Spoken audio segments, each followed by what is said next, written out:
Alhamdulillah Rabbil Alamin wassalatu wassalamu ala rasulihil mursalin wa ala alihi wa ashabihi ajma'in. Qala Allah ta'ala fil Qur'anil azim wal furqanil majid, tubu ila Allahi ayyuhal mu'minun la'allakum tuflihun. Wa qala an-nabiy sallallahu alaihi wasallam ajjilit tawba qabla al-maut aw kama qala alaihi salatu wassalam. Sadaqallahu maulana al-azim wa sadaqa rasuluhu an-nabiyyul karim wa nahnu ala dhalika minash shahidin wasyakirin walhamdulillahi rabbil alamin. புகழ் அனைத்தும் அல்லாஹ் ஜல்ல ஷானஹு தஆலாவிற்கே உரித்தாகுக. எம்பெருமானார் ஸல்லல்லாஹு அலைஹி வஸல்லம் அவர்களின் மீதும் அவர்களை பின்பற்றிய உத்தம சத்திய சஹாபாக்கள், தாபிஈன்கள், தபஅத் தாபிஈன்கள், சுஹதாக்கள், சாலிஹீன்கள், நாதாக்கள், நல்லவர்கள், குறிப்பாக நம் அனைவரின் மீதும் அல்லாஹ்வின் சாந்தியும் சமாதானமும் என்றென்றும் நிலவுக. அன்புக்கும் இறைநேசத்திற்கும் உரித்தான் அல்லாஹ்வின் நல்லடியார்களே, அல்லாஹ் ஜல்ல ஷானஹு தஆலா தன்னுடைய மறையிலே அழகாக சொல்லுவார், நீங்கள் வெற்றி அடைய வேண்டுமானால் தௌபாவை கையாளுங்கள் என்று அல்லாஹ் சொல்லுகிறார்.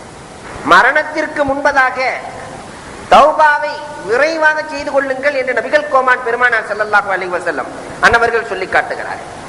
ஒரு மனிதன் உயர்ந்தவனாக, சிறந்தவனாக, இறைவனுக்கு பொருத்தமானவனாக ஆகுவதற்கு இமாம் கஸ்ஸாலி ரஹ்மத்துல்லாஹி அலைஹி காட்டுகிற வழிகள் 6. அதிலே முதலாவது தௌபா. ஒரு மனிதன் மனம் உருகி அல்லாஹ்விடத்திலே மன்னிப்பு கேட்டு மாறுகிற பொழுதுதான் அவன் புனிதனாக ஆகுவதற்கு வாய்ப்பு கிடைக்கிறது. உலகத்திலே தோன்றிய எல்லா வழிமார்களுடைய வரலாறுகளையும் பார்க்கிறோம். ஒரு சின்ன திருப்பம் அவர்களை இறைநேசர்களாக, முஸ்தஜாபு துவாவாக, எப்பொழுது துவா கேட்டாலும் அங்கீகாரம் கிடைக்கிற அமைப்பிற்கு மாற்றுகிறது. சின்ன சின்ன விஷயங்கள் தான். வரலாறுகளை பார்க்கிறோம். ஷகீக்குல் பல்கி ரஹ்மத்துல்லாஹி அலைஹி மாபெரும் அறிஞர். அவர்களிடத்திலே படித்த மாணவர்கள் ஏராளமானவர்கள். 30 ஆண்டுகள் படித்து சிறப்பை பெற்ற காத்தமுல் அசம் உண்டு. ஆசிரியர் மாணவரிடத்திலே கேட்பார், என்னிடத்திலே படித்த 30 ஆண்டுகளில் எத்தனை விஷயங்களை தெரிந்து கொண்டீர்கள்?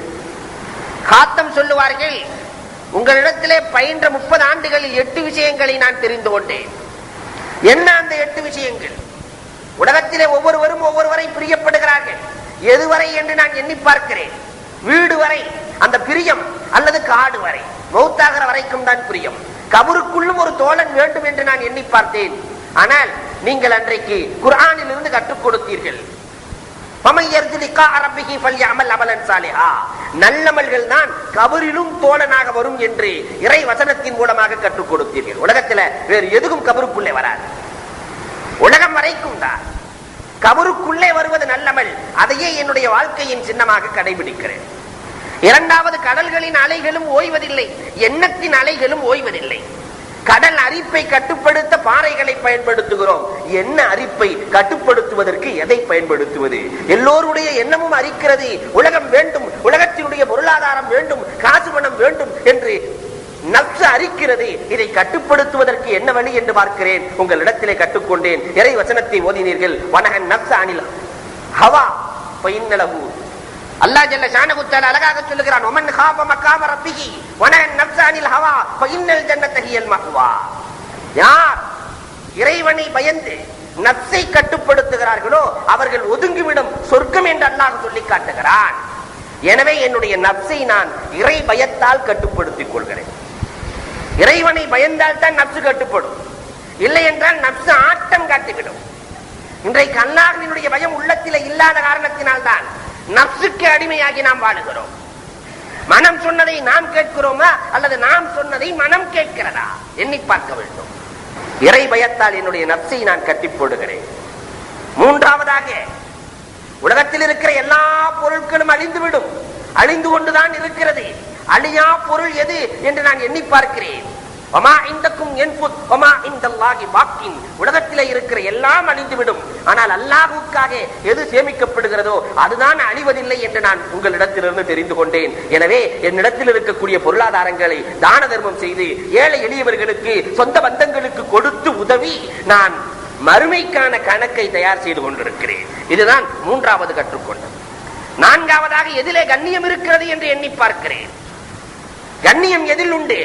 சிலர் சொத்து சுகங்களை சேர்ப்பதிலே, பணம் காசுகளை சேர்ப்பதிலே, குழந்தைகளை பெருக்குவதிலே, சில தாதாக்கள் தவறு செய்வதிலே தான் கண்ணியம் இருக்கிறது என்று எண்ணி வாழ்கிறார்கள். ஆனால் உண்மையில் இறைவா உன்னிடத்திலே கண்ணியத்தை சேர்ப்பது எது என்று நான் எண்ணி பார்த்தேன். இன்ன அக்கிரமக்கும் இந்தல்லாஹி அத்காக்கும், யாரிடத்திலே தக்வா இருக்கிறதோ அவர்கள் தான் என்னிடத்திலே சங்கையானவர்கள் என்று அல்லாஹ் சொன்னான். எனவே நான் இறையச்சத்தை என்னுடைய வாழ்க்கையில் கையாளுகிறேன். நான்காவதாக, ஐந்தாவதாக, உலகத்திலே எங்கு பார்த்தாலும் விரோதமும் குரோதமும் தான். அண்ணனும் தம்பியும் சண்டை, குடும்பத்துக்குள் சண்டை, பெற்றோருக்கும் பிள்ளைகளுக்கு மத்தியில் இருக்கக்கூடிய உறவு பாலங்கள் அருந்து போய் கிடக்கிறது. இது சரிதானா என்று எண்ணி பார்க்கிறேன்.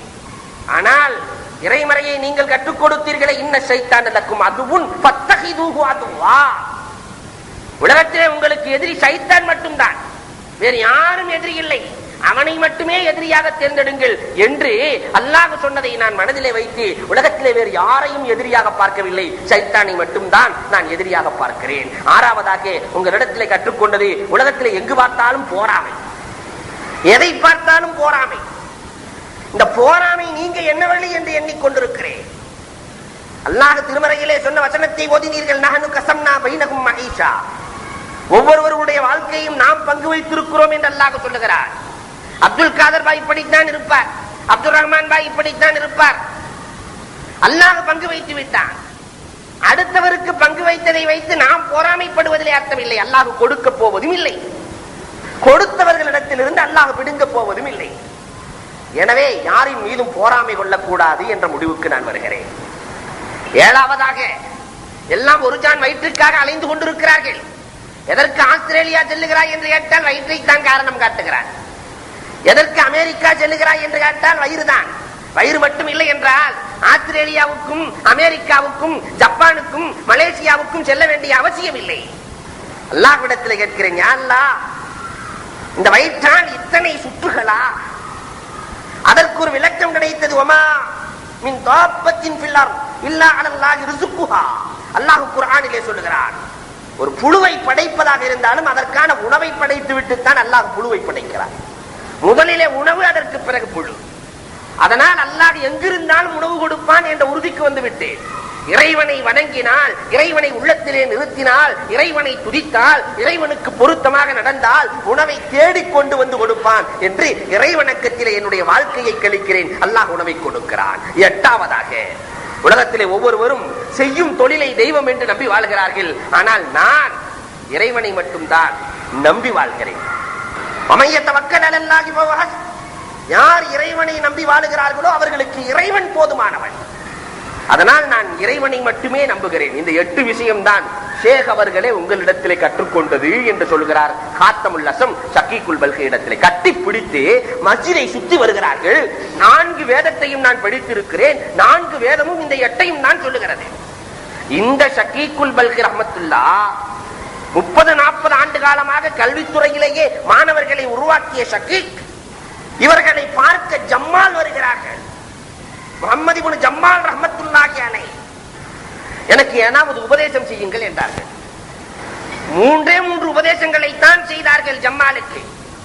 என்ன செய்தார்கள்? மா தஃஅலு லி நஃப்ஸிக ஃபஃஅல் லி மாலிகிஹா, எதை செய்வதாக இருந்தாலும் உன்னுடைய மாலிக்குக்காக செய்து கொள் என்றார்கள். முதலாவது, நீ எதை செய்தாலும் உன்னுடைய மாலிக்குக்காக.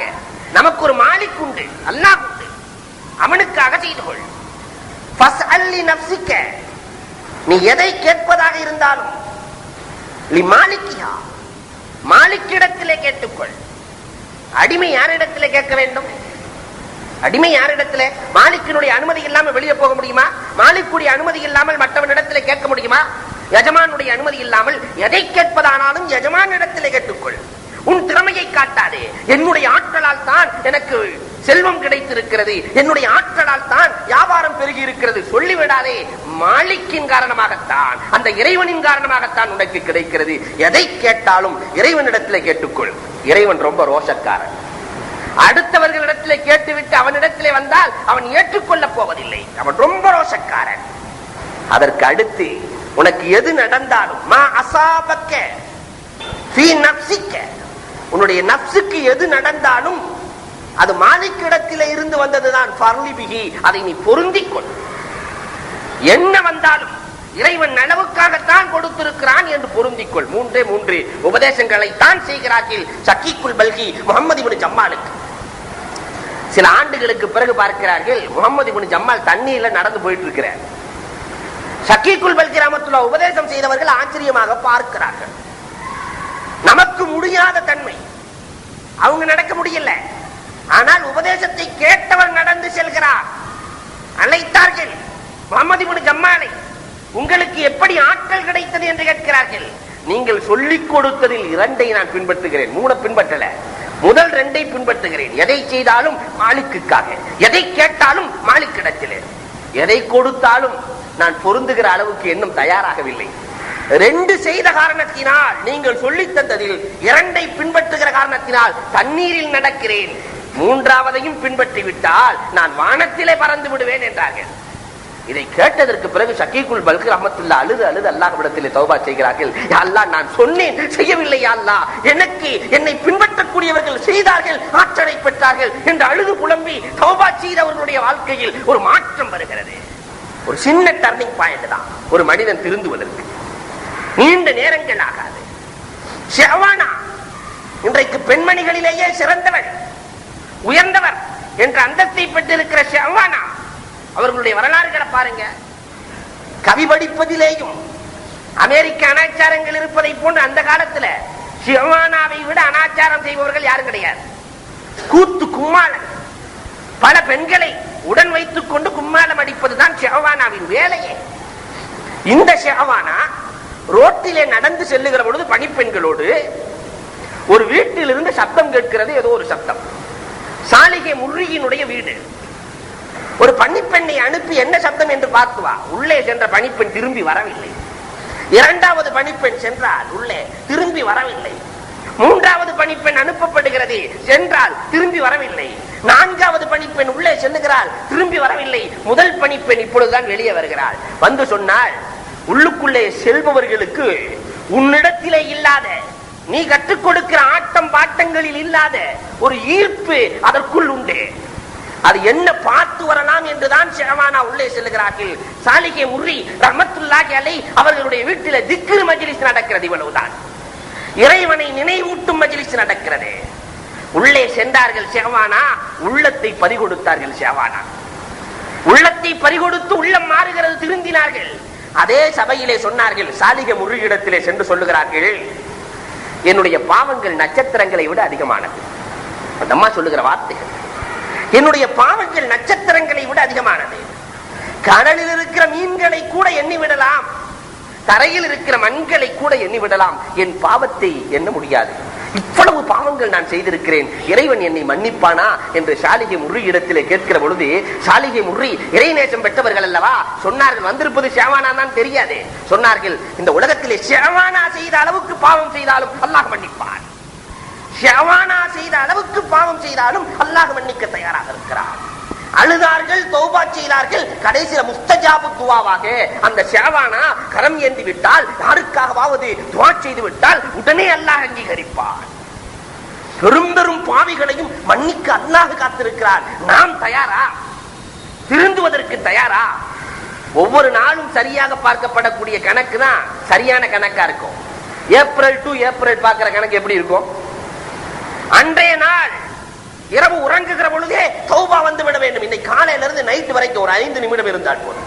முஹாசபத்துன் நஃப்ஸ், நஃப்ஸிடத்திலே பேசி பார்க்கலாம். இன்றைக்கு நாம் என்ன தவறு செய்திருக்கிறோம், எத்தனை பொய் சொல்லி இருக்கிறோம், என்னென்ன செய்திருக்கிறோம், நாளைக்கு இது நடக்க கூடாது, இதற்கு என்ன வழி? அல்லாஹ்விடத்திலே அழுது புலம்ப வேண்டும். அல்லாஹ் மாற்றி விடுவான். பெரிய பெரிய குடிகாரர்களையும் அல்லாஹ் மாற்றி இருக்கிறான். வரலாறுகளை பார்க்கிறோம். பெரும் பெரும் குடிகாரர்கள். தின்னுனை மிஸ்ரி ரஹ்மத்துல்லாஹி அலைஹி நைல் நதியின் வழியாக நடந்து செல்கிறார்கள். வரலாறுகளில் பொறிக்கப்பட்டிருக்கிறது, ஒரு தவளை, அந்த தவளைக்கு மேலே ஒரு தேள் ஏறி பயணம் செய்கிறது. தவளைக்கு மேலே ஒரு தேள் ஏறி பயணம், கரையை அடைகிறது, ஊர்ந்து செல்லுகிறது. மரத்துக்கு பக்கத்தில் ஒரு ஆள் படுத்திருக்கிறார். அவரை பாம்பு தீண்டுவதற்காக செல்லுகிறது. இந்த தேளும் செல்லுகிறது, பாம்பும் தேளும் சண்டையிட்டுக் கொண்டு இது அதை கொட்ட அது இதை கொட்ட இரண்டும் அடிக்கிறது. ஆச்சரியமாக பார்த்த தின்னுனை மிஸ்ரி இவர் ஒரு இறை நேசராகத்தான் இருக்க வேண்டும் என்று நினைத்து அந்த மனிதரை எழுப்பினால், அவரோ குடித்து விட்டு படுத்திருக்கிறார். அல்லாஹ்விடத்தில் கேட்கிறார்கள், யா அல்லாஹ், குடிகாரரை இப்படி காப்பாற்ற வேண்டுமா? குடித்துவிட்டு கும்மாளம் அடித்துக் கொண்டு அடுத்திருக்கிற இவரை காப்பாற்ற வேண்டுமா என்று நினைக்கிற பொழுது உள்மனம் சொல்லுகிறது, அல்லாஹ் நல்லவர்களுக்கு தான் அல்லாவா, கெட்டவர்களுக்கும் அவன் தானே அல்லாஹ், திருந்த வாய்ப்பை அல்லவா வழங்குகிறான் என்று உள்மனம் சொல்லுகிறது. எழுப்பி நடந்த விஷயத்தை சொன்னார். உன்னை காப்பதற்காக இரண்டும் சண்டையிட்டு இறந்து விட்டது, இறைவன் உன்னை காப்பாற்றினான். அன்றைக்கு திருந்தினார், அவருடைய வாழ்க்கை புனிதமானதாக மாறியது, இறைநேசர்களில் ஒருவராக மாறினார். இதை போல அல்லாஹ் எத்தனை நோய்களையும் நொடிகளையும் நமக்கு கொடுக்கிறான். எதற்காக? டர்னிங் பாயிண்ட், திருந்த வேண்டும் என்பதற்காக. அதுலயும் திருந்தலேன்னு சொன்னாக்கா இதை விட வேறு என்ன கேவலம் இருக்கிறது? இறைவன் நோய் நொடிகளை கஷ்ட நஷ்டங்களை அல்லாஹ் வழங்குவதே மனிதன் இறைவனை நினைத்து வர வேண்டும் என்பதற்காக. அந்த நேரத்தில் என்னமோ நினைக்கிறான், அல்லாஹ் ரொட்டி லெவல்ல நினைச்சிட்டு முடிச்சிடறான். அல்லாஹ் காய்ச்சல் நல்லா இருக்குன்னு சொன்னா ஒரு 50 பேருக்கு சாப்பாடு கொடுத்துறேன். சாப்பாட்டை கொடுத்துட்டு அல்லாஹ் மறந்துடுறான். ஒரு சிலர் அந்த சாப்பாடு கொடுக்கறதை நேர்ச்ச பண்ணி அல்லாஹ் ஏமாத்துற ஆளுகள் தனி லிஸ்ட். இப்படியும் உண்டு மனிதர்கள். இல்லை, இறைநேசர்களுடைய வரலாறுகள் எல்லாம் இதைத்தான் கற்றுக் கொடுக்கும். ஆனால் இன்றைக்கு நம்முடைய நிலைமை எப்படி இருக்கிறது எண்ணி பார்க்கும். அதனால முதலிலே திருந்துவதற்கான முதல் வழி, ஒரு மனிதன் உயர்வை பெற்று இறை நெருக்கத்தை பெறுவதற்கு முதல் வழி தௌபா. இரண்டாவது வழி அஸ்லா, தனிமை. மார்க்கம் பொதுவாகவே கூட்டம் போட்டு கும்மாளம் அடிப்பதை விரும்புவதே கிடையாது. நேரா தொழுக முடிச்ச உடனே முச்சந்தி இழுத்துட்டு போயிருவான் சைத்தான் தன்னுடைய சபைக்கு. அங்க போன உடனே 4 பேர் கூட்டம். தேவையான நேரங்களிலே மட்டும் ஒன்று சேர வேண்டும். அதற்கு பிறகு தனிமையையே மார்க்கம் விரும்புகிறது. சிறியு சித்தி ரஹ்மத்துல்லாஹி அலைஹி சொல்லுவார்கள், ஜமாஅத்தோடு தொழுகிற தொழுகையும் ஜமாஅத்தும் ஜுமாவும் மட்டும் இல்லை என்று சொன்னால் நான் வீட்டின் கதவையே திறக்க மாட்டேன் என்று சொல்வார்கள். ஜமாஅத்தும் ஜுமாவும் இல்லை என்றால் வீட்டு கதவை நான் திறக்க மாட்டேன். காத்தமுல் அசம் வீட்டுக்குள்ளதான் இருப்பாங்க. எப்பயும் தேவைக்கு மட்டும் வெளியே வருவார்கள். தேவைக்கு மட்டும் பயன் கொடுப்பதற்காக வெளியே வருவார்கள். அவர்கள் வெளியே வருவதாக இருந்தாலே அது பயனாகத்தான் இருக்கும். இன்னைக்கு நம்ம வெளியே போறதா இருந்தாலே அது அநியாயமாகத்தான் இருக்கு. அதுவும் இளைஞர்கள் வீட்டை விட்டு கிளம்பி விட்டான் புது சங்கமம்.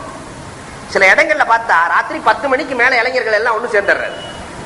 இஷாவுக்கு பிறகு தூங்குங்கள், பேச வேண்டாம் என்று மார்க்கம் பண்ணிக்கிறது. இஷாவுக்கு பின்னாடி ஒரு கூட்டமே போயிடுது. என்னன்னா ஊர் பலாவை கழுவுறது. இவனுடைய நண்பன் யாராவது இன்னொருவன் திட்டி விட்டால் அவனை அடிப்பதற்கு கூட்டங்கள். ஆனால் மார்க்கம் என்ன சொல்லுகிறது? அஸ்லாம் ஆத்தமுல் அசம் உபதேசம் கேட்கிறார்கள். ஏன் நீங்கள் அதிகமாக வெளியே வருவதில்லை என்று கேட்கிற பொழுது ஆத்தமுல் அசம் ரஹ்மத்துல்லாஹி அலைஹி சொன்னார்கள், நான் தனிமையில் செய்கிற பாவத்திலிருந்து இன்னும் விடுதலை ஆகவில்லை. நீ கூட்டாக சேர்ந்து செய்கிற பாவத்திலிருந்து நான் என்றைக்கு விடுதலை பெறுவது? அதற்கு நான் அழுவதற்காகத்தான் நான் தனிமையில் இருக்கிறேன் என்றார்களாம். காலையில் ஒரு மனிதன் எழுகிற பொழுதே சைத்தான் பார்ப்பது 3ஐத்தான். மா தாக்குல் என்ன சாப்பிடுகிறான், மா தல்பஸ் என்ன அணிகிறான், ஐன தஸ்குன் நீ எங்கே குடியிருக்கிறாய், இதைத்தான் பார்க்கிறான் சைத்தான். அதனால காத்தமுல் அசம் எழுந்த உடனே சொல்லி விடுவார்களாம். காலையில் எழுந்தவுடன் ஆக்குலுல் மௌத்த, இன்னைக்கு நான் மௌத்தை சாப்பிட்டுக் கொண்டிருக்கிறேன். எப்ப இன்னைக்கு மௌத் வந்தாலும் வந்துரும் சொல்ல முடியாது. அல்பசுல் கஃபன, நான் அணிந்திருப்பது கஃபன். வாஸ்குனுல் கபர, கபரில் வாழுகிறேன், அதனாலதான் தனிமையில் இருக்கிறேன். கபரில தான் தனிமையில் இருக்க வேண்டும். உள்ளே இருப்பதும் மேலே இருக்கிற கபரிலே நான் வாழ்ந்து கொண்டிருக்கிறேன் என்று சொல்லுவார்களாம். நம்ம அந்த அளவுக்கு போகாட்டியும் தேவையில்லாத பேச்சுக்களை குறைக்கலாம் அல்லவா? தனிமையினால் ஏற்படுகிற பயன்கள் ஏராளம். தனிமையினால் கிடைக்கிற பயன்கள் ஏராளம். 30 ஆண்டுகள் அழுது கொண்டிருக்கிறார்கள் சிறிய சித்தி. 30 ஆண்டுகள் எதற்காக என்று ஒருவர் கேட்கிறார். அல்ஹம்துலில்லாஹ் சொன்னதுக்காக சொன்னாராம். அல்ஹம்துலில்லாஹ், ஒரு அல்ஹம்துலில்லாஹ் சொன்னதற்காக நான் 30 ஆண்டுகள் அழுகிறேன். என்ன காரணம் என்று கேட்கிற பொழுது சொன்னார்கள், என்னுடைய கடை தெருவிலே என்னுடைய கடை உண்டு. எல்லா கடைகளும் எரிந்து கொண்டிருந்தது. நானும் வேகமாக கடைக்கு சென்றேன் பொருள்களை காப்பாற்ற. அப்பொழுது ஒருவர் சொன்னார், எல்லா கடைகளும் எரிந்து கொண்டிருக்கிறது, அல்லாஹ் உன்னுடைய கடையை காப்பாற்றி விட்டான் என்று சொன்னார். அல்ஹம்துலில்லாஹ் சொல்லிவிட்டேன், இதற்காக அழுகிறேன். சுயநலம். மற்றவர்கள் எல்லாம் அழிந்து போயிருக்கிறார்கள், அவர்களுக்கெல்லாம் அழிவு கொடுத்திருக்கிற வேளையிலே இன்னாலில்லாஹி வ இன்னா இலைஹி ராஜிஊன் என்று சொல்லாமல் அந்த துக்கத்திலே நானும் கலக்காமல் அல்ஹம்துலில்லாஹ் சொல்லிவிட்டேனே, இதற்காக நான் அழுகிறேன் என்றார்கள். 30 ஆண்டுகளாக இஸ்திக்ஃபார் செய்கிறேன் என்றார்கள். இன்னைக்கு நாம அப்படின்னாக்க எவ்வளவு நாள் இஸ்திக்ஃபார் செய்ய வேண்டும் என்று எண்ணி பார்க்க வேண்டும். எவன் கெட்டு போனால் என்ன, நாம மட்டும் நன்றாக இருந்தால் போதும் என்று நினைக்கிற காலம் அல்லவா இந்த காலம். ஏன் கடன் மட்டும் நல்லா ஓடுனா போதும், அதுக்காக என்ன வேண்டுமானாலும் செய்யலாம் என்று நினைக்கிற காலம் நாம். நம்முடைய நிலை என்ன என்பதை எண்ணி பார்க்கிறோம். தனிமையிலே உட்கார்ந்து அழுவார்கள். இந்த தனிமையினால் கிடைக்கிற பயன்கள் ஏராளம். அதுல ஒரு பயன், தனிமையினால நல்ல சிந்தனை ஏற்படும். முனாஜாத், அல்லாஹ்வோடு பேசக்கூடிய வாய்ப்பு, இபாதத்துக்கான வாய்ப்பு, நேரங்களை வீணாக்காத தன்மைகள் இதிலே உண்டு. அதனால அலி ரலியல்லாஹு தஆலா சொல்லுவார்கள், யார் மக்களோடு அதிகமாக பேசிக் கொண்டிருக்கிறார்களோ அவர்களுக்கு கல்ல இல்முஹு, அவருடைய கல்வி ஞானம் குறைந்து விடுகிறது. வஅமா கல்புஹு, அவருடைய கல்வி இருட்டடைந்து விடுகிறது, இருளாகி விடுகிறது. அவருடைய வாழ்நாள் வீணாக போய் கொண்டிருக்கிறது என்று அலி ரலியல்லாஹு தஆலா சொல்லுகிறார்கள். அதனால முடிந்த அளவுக்கு அரட்டையை குறைக்க வேண்டும். இரண்டாவது ஃபவாயித், தேவையில்லாத பாவங்கள் கூட்டு சேர்ந்துட்டாக்க பாவங்கள் அதிகமாகிவிடும். அதுல குறிப்பா 4 பாவம் நடந்தே தீரும். ஒன்று கீபத், அடுத்தவர்களை பற்றி புறம் பேசுகிறது. இரண்டாவது நமீமத், 4 பேர் சேர்ந்துட்டாவே கண்டிப்பா அது நடக்கும். இரண்டாவது கோல் சொல்லுதல். மூன்றாவது பாவம் ரியா, முகஸ்துதி. இவர் அவரை பற்றி தன்னை பற்றி பெருமையாக பேசுவது, அவர் அவரை பற்றி பெருமையாக பேசுவது, இவருடைய சாகசங்கள் எல்லாம் அங்கே நிகழ்த்தப்படும். நான்காவது தீமையை பார்த்து தடுக்காமல் மௌனமாக இருக்கக்கூடிய சூழல் நிகழும் கண்டிப்பாக. காரணம், இந்த உலகமே தீமையிலே மிதந்து கொண்டிருக்கிறது. தடுப்பதை விட்டு மௌனமாக இருக்கக்கூடிய சூழல், இதுவும் பாவம் தான். ஒரு மனிதன் தனிமையில் இருக்கிற பொழுது இந்த 4 இருந்தும் அவனுக்கு விடுதலை கிடைக்கிறது. தனிமையில் இருக்கிற பொழுது ஃபித்னாவில் இருந்து விடுதலை கிடைக்கிறது. தனிமையில் இருக்கிற பொழுது மக்களுக்கு தீங்களிப்பதிலிருந்து விடுதலை கிடைக்கிறது. தனிமையில் இருக்கிற பொழுது அறிவிலிகளோடு சேருவதிலிருந்து, முட்டாள்களோடு, மார்க்கத்தை பின்பற்றாதவர்களோடு, மார்க்கப்பற்று இல்லாதவர்களோடு சேருவதிலிருந்து விடுதலை கிடைக்கிறது. அதனால் முடிந்த அளவுக்கு மக்களோடு சேராம வாழ முடியாது. முடிந்த அளவுக்கு தேவையில்லாத பேச்சுக்களை குறைக்க வேண்டும். இதை நம்மால் செய்ய முடியும். தேவையில்லாத பேச்சுக்கள், வீண் அரட்டைகள், இரவு 10 மணிக்கு மேல் ஒன்று சேர்ந்து இளைஞர்கள் அரட்டை அடிப்பது, இது மார்க்கத்திற்கும் உதவாது, உலகத்திற்கும் உதவாது. சந்தேக கேஸ்ல புடிச்சு போட்டு போயிடுறான். கடைசியில் அவர்களை போய் மீட்ட வேண்டிய சூழல். இதெல்லாம் எதனால்? அஸ்லத்தை மார்க்கம் விரும்புகிறது. ஒரு மனிதன் உயர்ந்தவனாக மாற வேண்டுமானால் மூன்றாவது சுஹுது தேவை. ஒரு மனிதன் பாவம் செய்வதற்கான காரணம் உலகத்தின் மீது கொண்டிருக்கிற பற்று, ஆசை. ஓவரா உலக ஆசை வருகிற பொழுதுதான் இவனுக்கு தவறுக்கான வாய்ப்பு கிடைக்கிறது. கொடுப்பவனும் அவனே, எடுப்பவனும் அவனே. அல்ஹம்துலில்லாஹ், அல்லாஹ் கொடுத்ததை வைத்து வாழலாம். நிறைய கொடுத்திருக்கிறானா மற்றவர்களுக்கு வாழ வைக்கலாம். ஒரு பெரிய கோடீஸ்வரன் இருக்கிறான் என்று சொன்னால் அல்லாஹ் தஆலா அவரை ஒரு ட்ரஸ்டாகத்தான் ஆக்கி இருக்கிறார். அம்புடு சொத்தை அவர் மௌத்தா போகும்போது கொண்டு போயிடுறது இல்ல. ஒரு 10 ஃபேக்டரி வச்சிருக்கிறாரு. மௌத்தா போகும்போது 10 ஃபேக்டரி உள்ள இறக்கிறது இல்ல, அடுத்தவருக்கு விட்டு செல்கிறார். அல்லாஹ்வினுடைய ட்ரஸ்டிகள் எல்லாம். இந்த எண்ணம் மட்டும் ஒரு கோடீஸ்வரனுக்கு வந்து விட்டால் சொந்த பந்தங்களை முன்னேற்றுவதற்காக அவன் உதவுவான். எல்லாமே அல்லாஹ்வின் ட்ரஸ்டிகள், யாரும் எடுத்து செல்ல முடியாது. ஒரு அளவுக்கு மேல் சொத்து சேருகிறது என்றால் அடுத்தவனின் சொத்தை இவன் வைத்திருக்கிறான் பாக்கெட்டுக்குள் என்ற அர்த்தம். அவர்களுக்கு சேர வேண்டியதை தடுக்கிறான் என்ற அர்த்தம். அதனால சுஹுது தேவை, துறவு. உலகத்தின் மீது பற்றற்ற தன்மை. நபித்தோழர்களுடைய வாழ்வு உயர்வானதற்கு காரணம் என்ன? இந்த பற்றற்ற தன்மை தான், சுஹுது தான். வரலாறுகளை பார்க்கிறோம். எந்த அளவுக்கு ஜாகிரீன்களாக வாழ்ந்தார்கள். அபூபக்கர் ரலியல்லாஹு தஆலா அவர்கள் முகடு முட்ட செல்வத்திற்கு சொந்தக்காரர். இறக்கிற பொழுது ஒன்றுமே இல்லை, கொஞ்ச பொருட்கள், அதுவும் கடன் தீர்ப்பதற்கே சரியாக இருந்தது. இதுதான் அவர்கள் சேர்த்து வைத்தது. உமர் இப்னு அப்துல் அஜீஸ் ரஹ்மத்துல்லாஹி அலைஹி அவர்கள் இறக்கிற பொழுது வீட்டிலே இருந்தது 11 திர்ஹம் தான். அவங்க அரசாட்சிக்கு வர்றதுக்கு முன்னாடி போடுற ஆடை 900 திர்ஹம், 900. ஆனால் அவர்கள் அரசாட்சிக்கு வந்ததற்கு பிறகு இஸ்லாமிய வரலாறுகளை பாருங்கள். ஆட்சிக்கு வருவதற்கு முன்னால் செல்வ சீமான்களாக இருந்தார்கள், வந்ததற்கு பிறகு ஓட்டாண்டிகளாக ஆனார்கள். ஆனால் இன்றைக்கு நிலைமை எப்படி மாறிவிட்டது? ஆட்சிக்கு வருவதற்கு முன்னால் ஓட்டாண்டிகள், வந்ததற்கு பிறகு செல்வ சீமான்கள். இதுதான் நடப்பது. ஜுஹுதியத் இருந்தது. வஃபாத்தாகிற பொழுது மக்கள் இருக்கிறார்கள் 13 பேர்கள். ஆனால் அவர்களிடத்தில் இருப்பது உமர் இப்னு அப்துல் அஜீஸ் இடத்துல 11 திர்ஹங்கள் தான் இருந்தது. வரலாறுகளை பார்க்கிறோம். அதனால் அவர்களால் நீதமாக ஆட்சி செய்ய முடிந்தது. பற்றற்று யார் இருக்கிறார்களோ அவர்கள் தான் இந்த உலகத்திலும் வெற்றியாளர்கள், மறு உலகத்திலும் வெற்றியாளர்கள். 4வது தக்வா வேணும், இறை அச்சம். ஒரு மனிதன் திருந்துவதற்கான காரணம் இறை அச்சம் வேண்டும், புனிதனாக மாறுவதற்கு. இறையச்சவாதிகள் தான் உயர்ந்திருக்கிறார்கள். குர்ஆன் முழுக்க சர்டிபிகேட் கொடுக்கிறது. அதுல அவுஃப் இப்னு மாலிக்குல் அஷ்ஜஇ ரஹ்மத்துல்லாஹி அலைஹி அன்னவர்கள் வந்து சொல்லுகிறார்கள், பெருமானாரிடத்திலே என் மகனை யாரோ கடத்தி கொண்டு சென்று விட்டார்கள் நாயகமே, என்ன வழி என்று கேட்கிற பொழுது இத்தகில்லா, இறைவனை பயந்து கொள், வஸ்பிர், பொறுமையாக. பொறுமையாக இருந்து லாஹோல வலா குவத்த இல்லா பில்லா அதிகமா ஓதிக்கோட்டாங்க.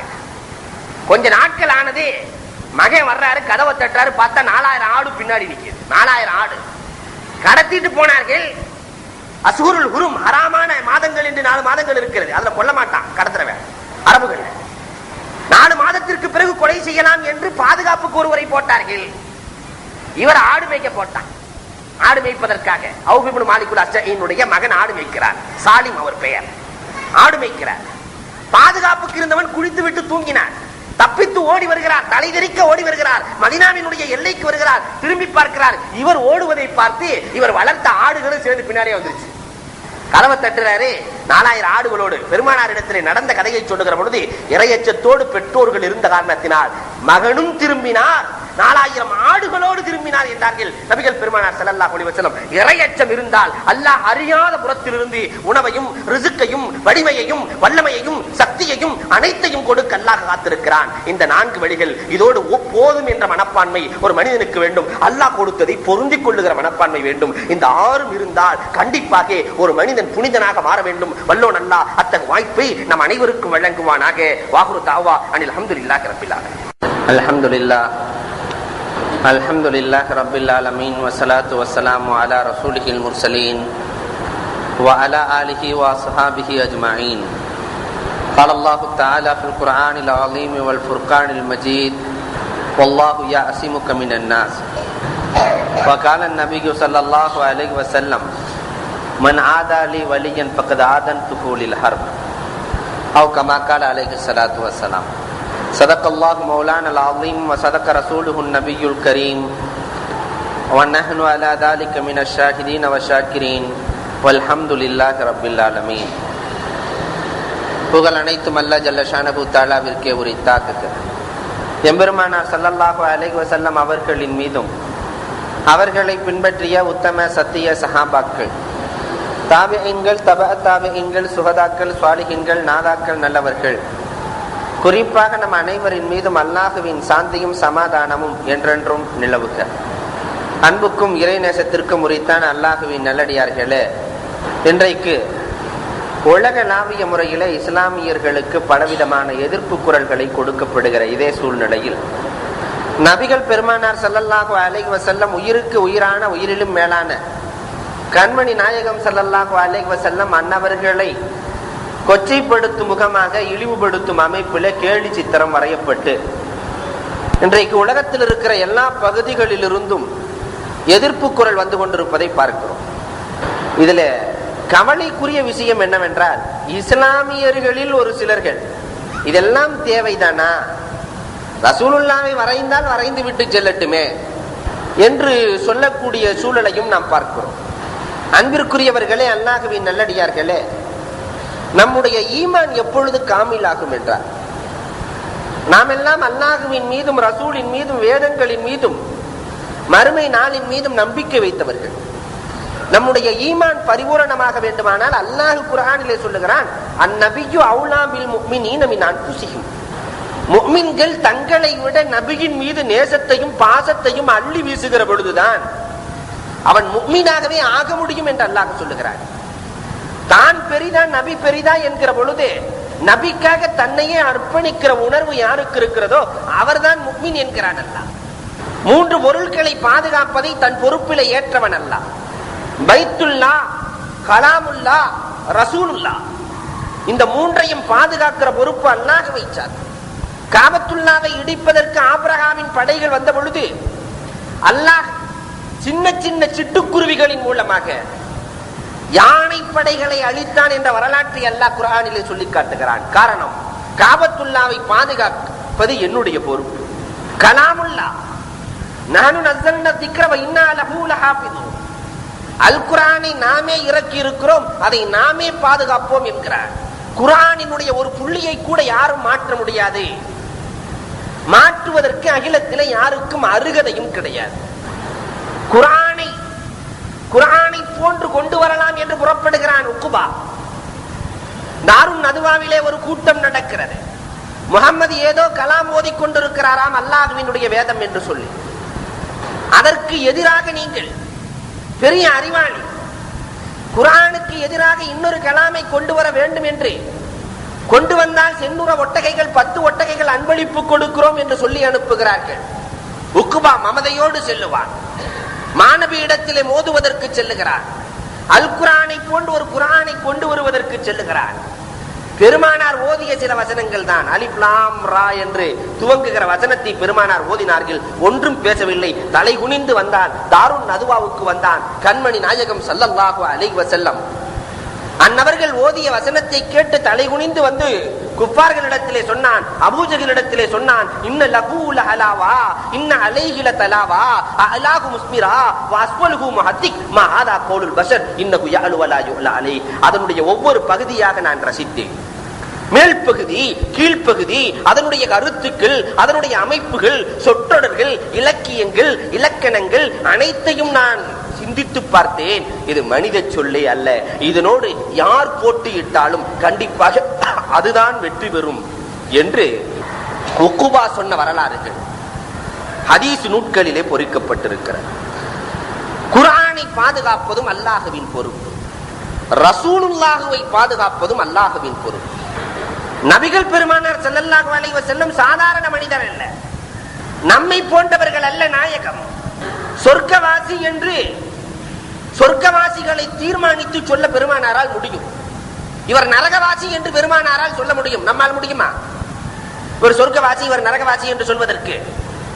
சஹாபாக்கள் எல்லாம் அமர்ந்திருக்கிற பொழுது பெருமானார் ஸல்லல்லாஹு அலைஹி வஸல்லம் சொல்லுகிறார்கள், ஒரு சஹாபி இப்பொழுது உள்ளே வருவார். உள்ளே இருந்து கொண்டே சொல்லுகிறார்கள், உள்ளே ஒரு சஹாபி வருவார், அவர்தான் சொர்க்கவாசி என்றார்கள். சஹாபாக்கள் பார்க்கிறார், அம்ர் இப்னுல் ஆஸ் கொஞ்சம் அறிவாளி, இவர் என்ன அமல் செய்கிறார், இவருடைய அமலை செய்து நாமும் சொர்க்கத்தை அடைய வேண்டும் என்று எண்ணம் கொண்டு அவருடைய வீட்டிலே போய் விருந்தாளியாக தங்கி விடுகிறார்கள். அரபுகள் விருந்தாளியாக சென்றால் 3 நாட்கள் தங்க வைப்பார்கள். இவர் தங்குவது அவர் என்ன அமல் செய்கிறார் என்று பார்ப்பதற்காக.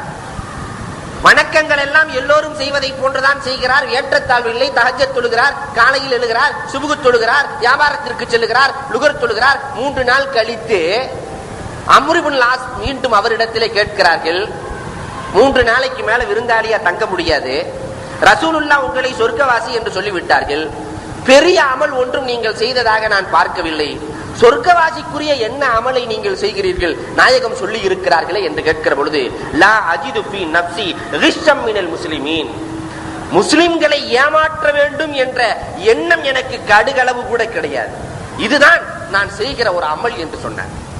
இதனால் தான் ரசூலுல்லாஹ் எனக்கு சொர்க்கம் இருக்கிறது என்று சொன்னார்.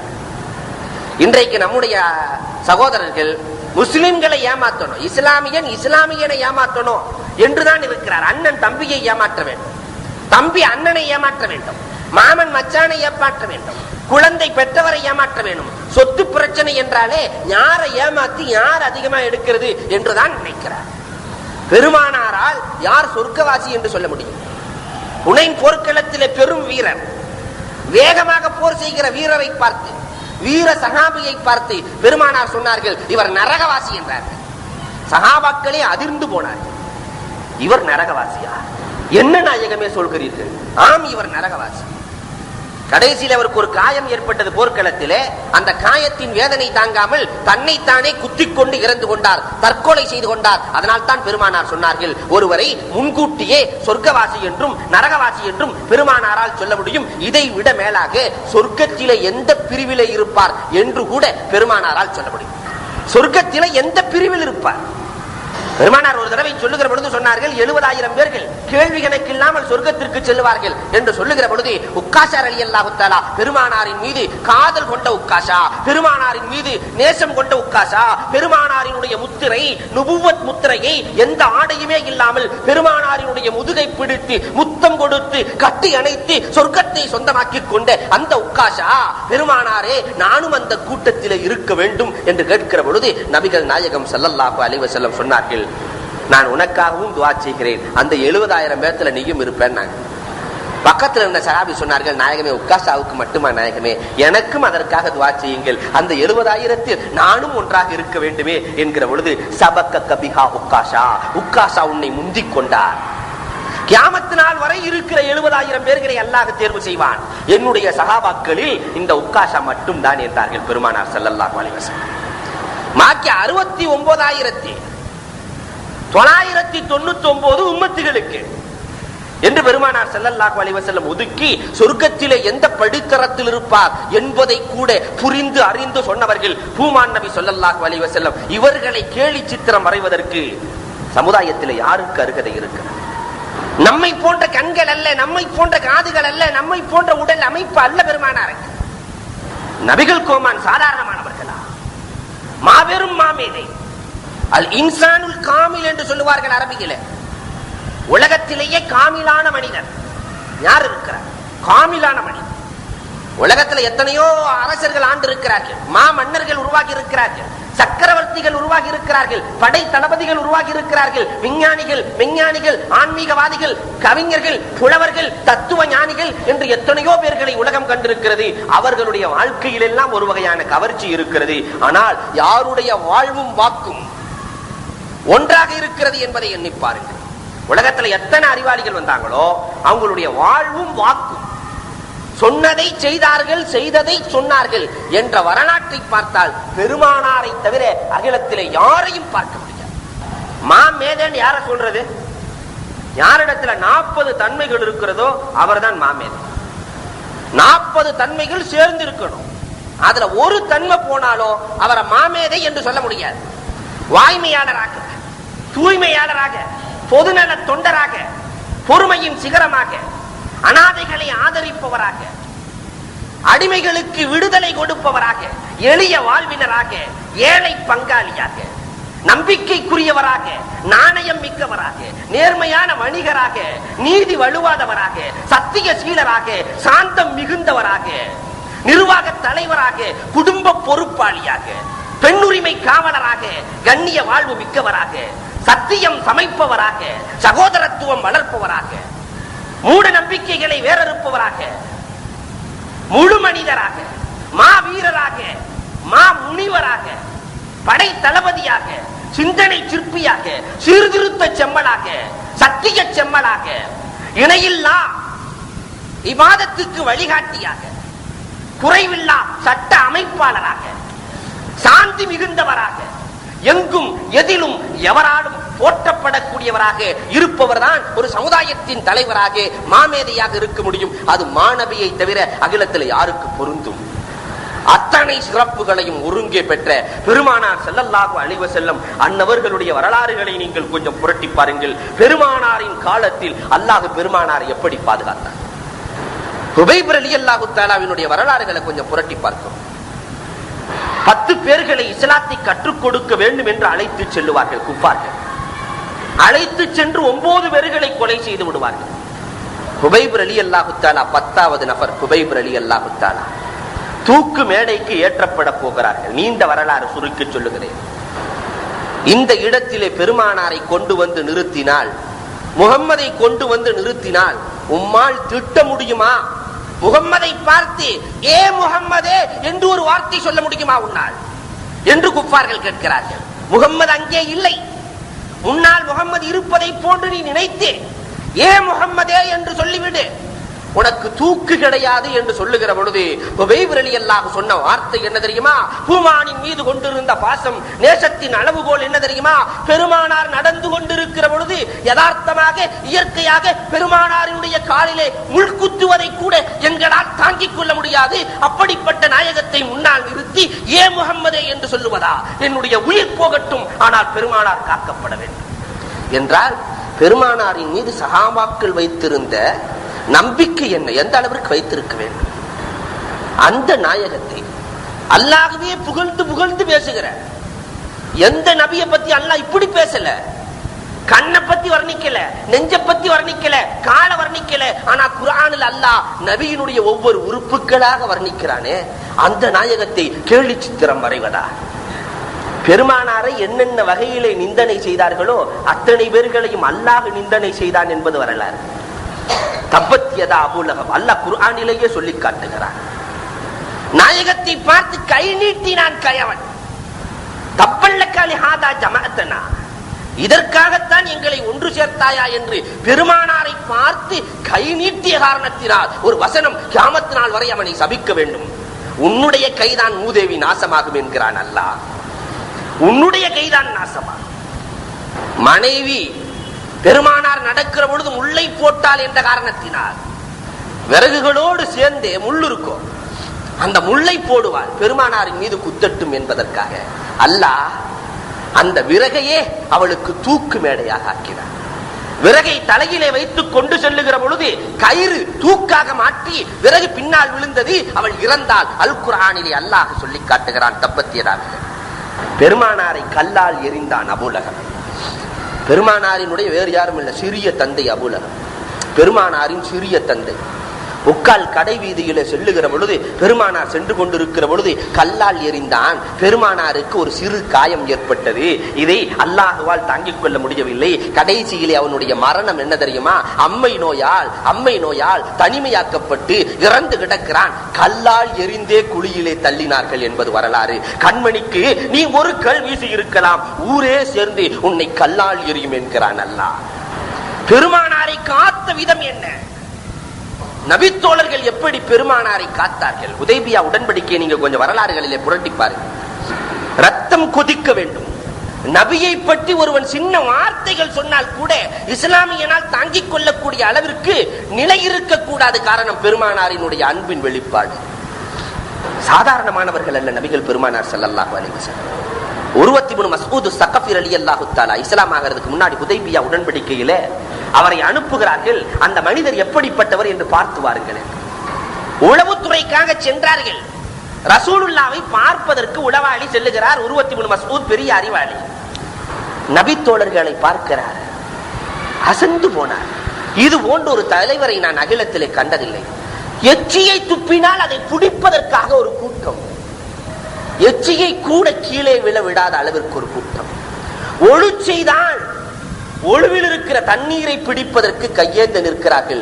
தண்ணீர் கிடைக்கவில்லை என்றால் கிடைத்தவர்களுடைய கரத்தை தடவிக்கொண்டு தன்னுடைய மேனியிலே தடவிக் கொள்கிறார்கள். முகம்மதை, அந்த மாமனிதரை நேரடியாக பார்ப்பதற்கு யாருக்கும் துணிச்சல் கிடையாது, நேரடியாக பார்ப்பதும் கிடையாது. தலை குனிந்தவராகவே இருக்கிறார்கள். அவர் ஆணையிட்டால் உடனே செயல்படுத்த துணிகிறார்கள். உருவா சொல்லுகிறார், குஃபார்களிடத்திலே சென்று சொன்னார், அந்த முகம்மதை பற்றி என்ன நினைக்கிறீர்கள்? நான் உலகத்தில் இருக்கிற எல்லா நாடுகளுக்கும் சென்றிருக்கிறேன், எல்லா தலைவர்களையும் கண்டிருக்கிறேன், ஆனால் இதை போன்ற ஒரு தலைவரை நான் இதுவரை கண்டதில்லை என்று உருவா சொல்லுகிறார் என்று சொன்னால், ஒரு எதிரி சொல்லுகிறார் என்று சொன்னால், அப்ப பெருமானார் ஸல்லல்லாஹு அலைஹி வஸல்லத்தினுடைய மகத்துவம் என்ன?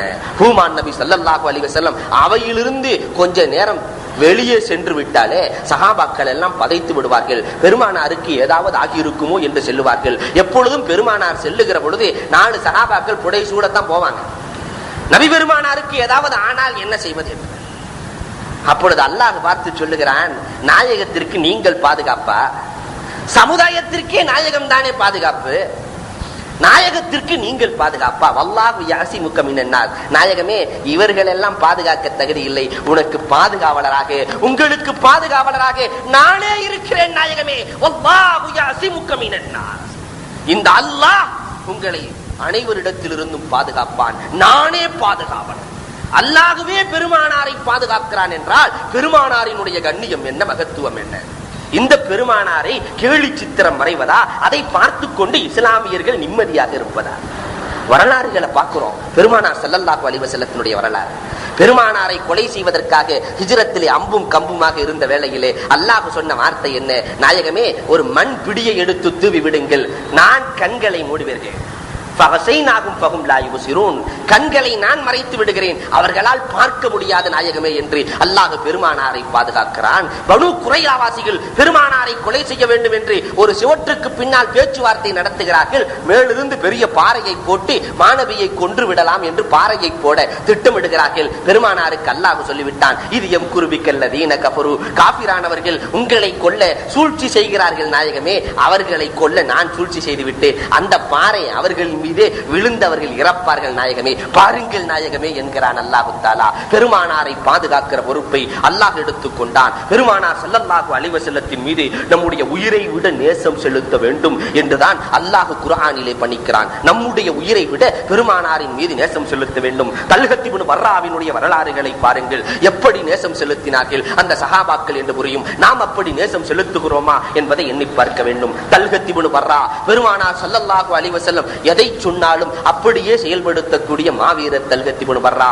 பெருமானாரை பார்த்து ஒரு முறை சொல்லுகிறார், நாயகமே, உங்களின் மீது நான் அளவு கடந்த பாசம் வைத்திருக்கிறேன் நாயகமே. என்னுடைய மனைவியை விட, என்னுடைய மக்களை விட, என்னுடைய சொந்தத்தை விட, பந்தத்தை விட எனக்கு உங்களுடைய நேசம் தான் நாயகமே. வீட்டுக்கு செல்லுவேன் நாயகமே, உங்களை பார்க்க வேண்டும் என்று எண்ணம் பிறந்து விட்டால் நான் ஓடி வந்து உங்களுடைய வீட்டினுடைய வாசல் படியிலே நின்று கொள்வேன் நாயகமே. நீங்கள் எப்பொழுது வெளியே வருவீர்கள், உங்களை பார்க்க வேண்டும் என்ற அந்த அவா இருக்கிறதே, அது எனக்கும் இறைவனுக்கும் தான் தெரியும் நாயகமே என்கிற பொழுது பெருமானார் கேட்கிறார்கள், தல்கத் இப்னு பர்ரா, என்னின் மீது இவ்வளவு நேசம் வைத்திருக்கிறாயா?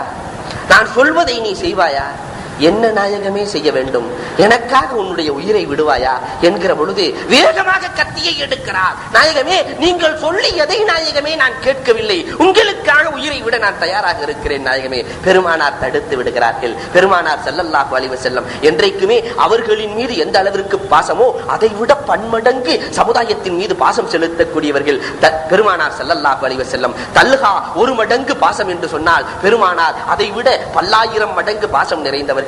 சந்தர்ப்பவசம் தல்ஹா உடல்நிலை சரியில்லாமல் இருக்கிறார், இறக்கிற தருவாயில் இருக்கிறார். இரவு நேரம் ஆகிறது. பெருமானார் தல்ஹாவின் வீட்டுக்கு சென்றார்கள். தல்ஹாவை பார்வையிடுகிறார்கள். பார்த்து விட்டு வந்துவிட்டு பெருமானார் சொல்லுகிறார்கள், இன்று இரவு தல்ஹா இறந்து விடுவார், இன்று இரவு எனக்கு பிரியமான தல்ஹா இறந்து விடுவார். இறந்தால் முதல் செய்தியாக எனக்குத்தான் நீங்கள் சொல்ல வேண்டும். நான் வந்து அந்த தல்ஹாவை கஃனிட வேண்டும், தஃனிட வேண்டும். என்னுடைய கையாலேயே தல்கத் இப்னு பர்ராவை நான் அடக்கம் செய்ய வேண்டும் என்று பெருமானார் சொல்லிவிட்டு செல்லுகிறார்கள். தல்ஹா மயக்கத்தில் இருந்த தல்ஹா கண் விழித்து பார்க்கிறார். பார்த்து இரவு நேரத்திலே இறுதி வேலையை அறிந்து கொண்ட தல்ஹா சொன்னார், இரவு நேரத்திலே நான் இறந்து விட்டால் பெருமானாருக்கு சொல்லிவிட வேண்டாம் என்றார்.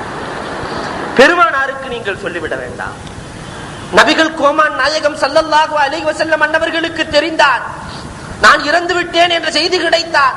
உடனே புறப்பட்டு வருவார்கள். இரவு நேரம் பாராமல் புறப்பட்டு வருவார்கள். அந்த நேரத்தில் அவர்களுக்கு ஏதாவது ஒரு தீங்கு ஏற்பட்டு விட்டால் அதை என்னால் தாங்கிக் கொள்ள முடியாது, என்னை படைத்த இறைவனாலும் தாங்கிக் கொள்ள முடியாது. அதனால் நான் இரவிலே இறந்து விட்டால் யாருக்கும் தெரியாமல், பெருமானாருக்கும் சொல்லாமல் கஃனிட்டு விடுங்கள் என்று தோழர்களுக்கு சொல்லி விடுகிறார்கள். இரவு நேரத்திலே இறந்து போனார். தோழர்கள் பெருமானாருக்கு எந்த கஷ்டமும் கொடுக்க வேண்டாம், தூங்கிக் கொண்டிருப்பார்கள் என்று அடக்கம் செய்து விடுகிறார்கள். அதி விரைவிலே அடக்கம் செய்து விடுகிறார்கள்.